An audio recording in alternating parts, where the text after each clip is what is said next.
falo um pouco do mercado pet nessa pandemia, é interessante o comportamento que a gente observa. O que a gente vê, né?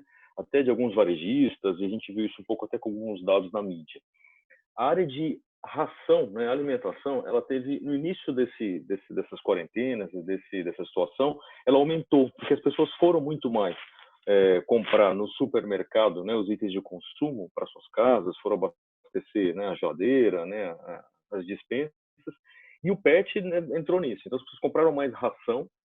Isso foi mostrado por alguns números, e alguns itens interessantes de higiene, então shampoos, tapetes higiênicos, né, itens que as pessoas iam se preparar para ficar em casa. Quando a gente fala da área de medicamento e de serviços veterinários, eu estou falando do atendimento clínico, né, dos veterinários, não aconteceu isso não, pelo contrário, a gente teve uma queda bastante importante. As pessoas, obviamente, por ficarem mais em casa e por evitarem sair, ficaram realmente, né, em casa, isso é importante, mas o que a gente percebe, mesmo sendo um serviço essencial, né, os pet shops, porque vendiam ração, alimentação animal, e as clínicas, pelo serviço médico, houve uma diminuição sim. Houve sim uma diminuição quando eu falo de medicamento e de serviços veterinários. Algumas pesquisas foram realizadas e mostraram isso também por todo o Brasil.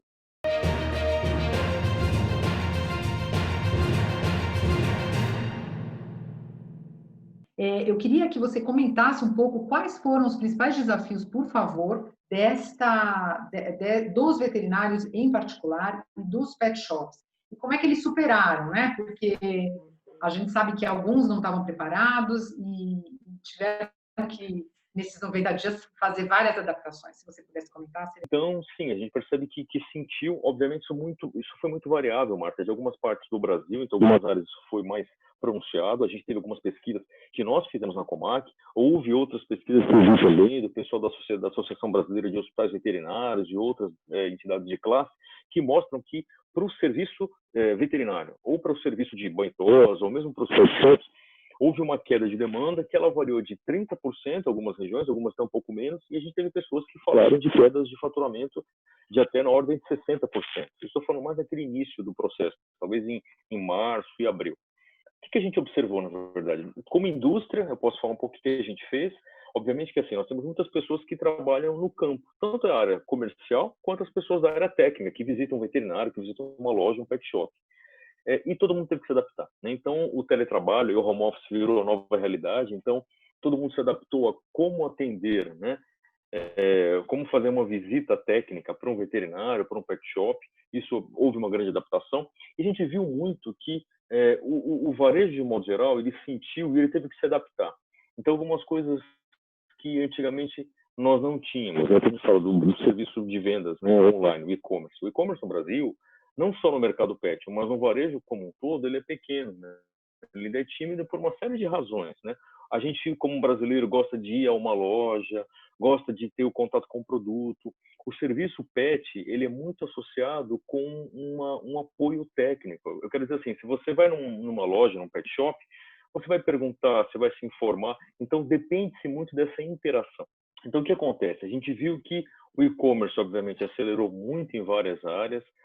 As teleentregas, então muitas clínicas, muitos pet shops começaram a fazer entregas também, algo que a gente observa que houve uma grande mudança. Então, talvez para resumir um pouco do painel, Marta, o que eu vejo? Os pet shops e as clínicas, eles tiveram que se adaptar, trabalhar mais com banco de dados, né? Informar os seus clientes, olha, estou aberto, estou trabalhando, com quais condições de saúde, aqui é seguro, nós temos medidas profiláticas para manutenção, que inclusive foram medidas que o Conselho Federal de Medicina Veterinária trouxe para o mercado para trazer mais segurança. Então, a gente sente que todo mundo teve que se adaptar nesse cenário e eu sou bastante otimista. Eu acredito que muito do que foi implementado, que teve ações muito interessantes, elas devem persistir.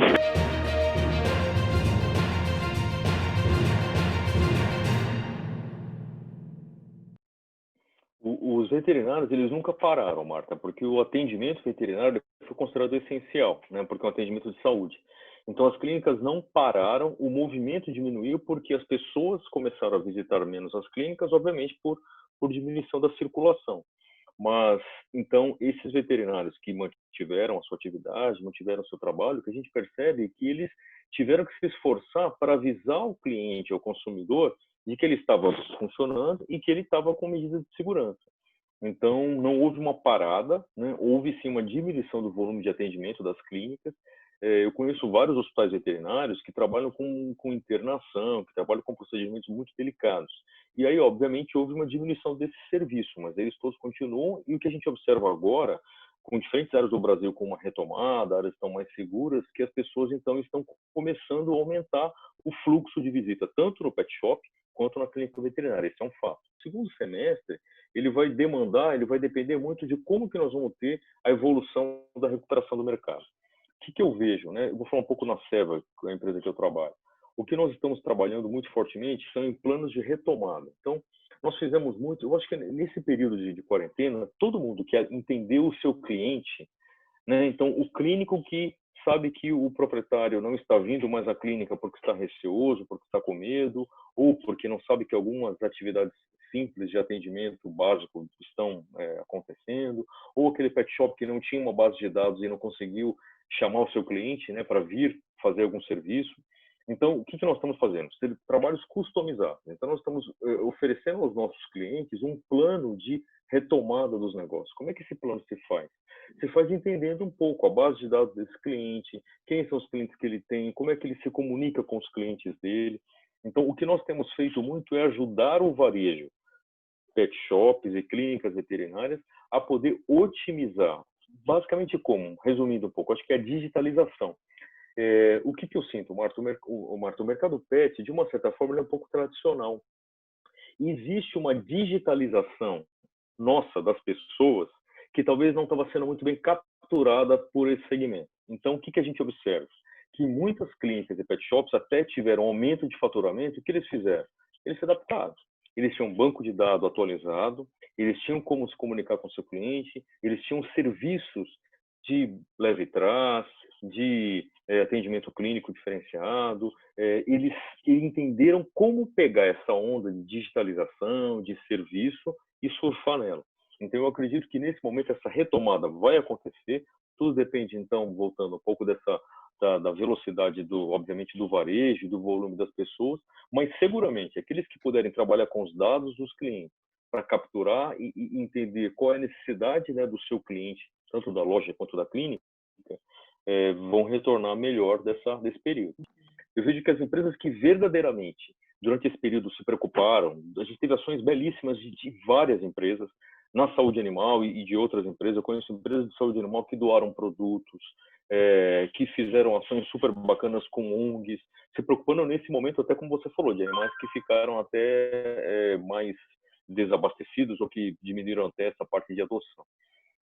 A empresa que eu trabalho, a Seva, a gente também fez isso, e a gente já fazia antes, mas esse foi um momento, acho que todo se aproximou. Eu acredito que as marcas que verdadeiramente, né, fizeram isso e mantiverem isso para frente, vão criar uma relação com o seu consumidor que é super importante. Então, aqui eu acho que a verdade da marca, ela com certeza pode ser um fator importante. Novamente, tem que ser verdadeiro, né? A marca não pode fazer aquilo nesse período, se apropriar dessa situação. Ela tem que manter isso para frente. E eu acredito que sim, que vai ser um fator muito interessante que a gente deve ver para frente.